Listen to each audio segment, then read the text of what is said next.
The U.S. Justice Department released millions of documents related to the late financier and convicted sex offender Jeffrey Epstein. The documents, which reference Donald Trump, also mention prominent figures like Bill Gates, Elon Musk, Howard Lutnick, among others. Now, this disclosure represents the final release mandated by a law enacted last year. More than 3.5 million records have now been made public, including photos and videos. Epstein died in a New York prison cell in 2019 while awaiting trial for sex trafficking of underage girls. His death, which has been ruled as a suicide, fueled years of conspiracy theories. Today, we are producing more than 3 million pages, including more than 2,000 videos and 180,000 images. In total, that means that the department produced approximately 3.5 million pages in compliance with the Act. Now, the files include a list of references to President Trump, many from anonymous or unverified callers.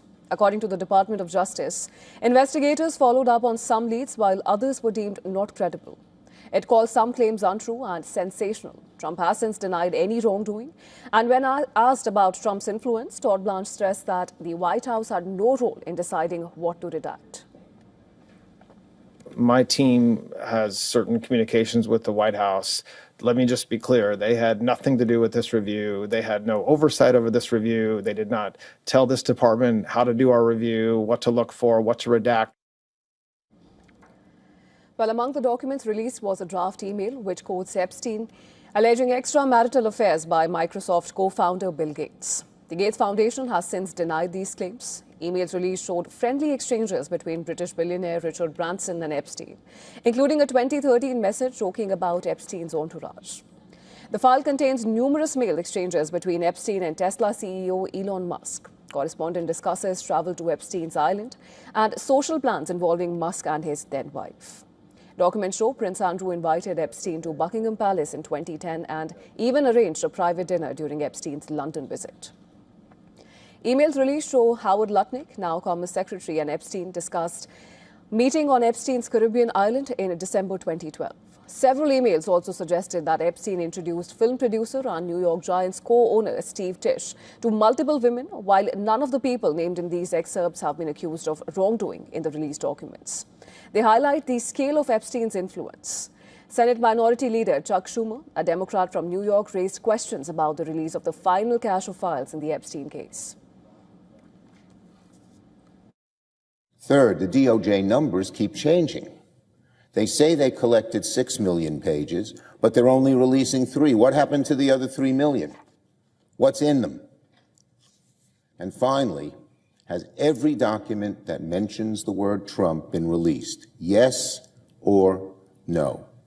We need answers. It's now 42 days and counting that the administration has violated the law by failing to release all the files. And for more of this, our correspondent Susan Tehrani has sent us this report from New York. Take a look. What we're seeing today might not just be another dump of documents. It's a culmination of a years-long battle over transparency as well as power. The Department of Justice has released over 3 million pages of investigative files, more than 2,000 videos and 180,000 images tied to the Jeffrey Epstein and Ghislaine Maxwell investigations, the largest yet. But here's the nuance. This release comes after the DOJ missed the December 19th deadline set by the Epstein Files Transparency Act, drawing bipartisan criticism and court pressure, including debates over whether an independent monitor should oversee the entire process after all.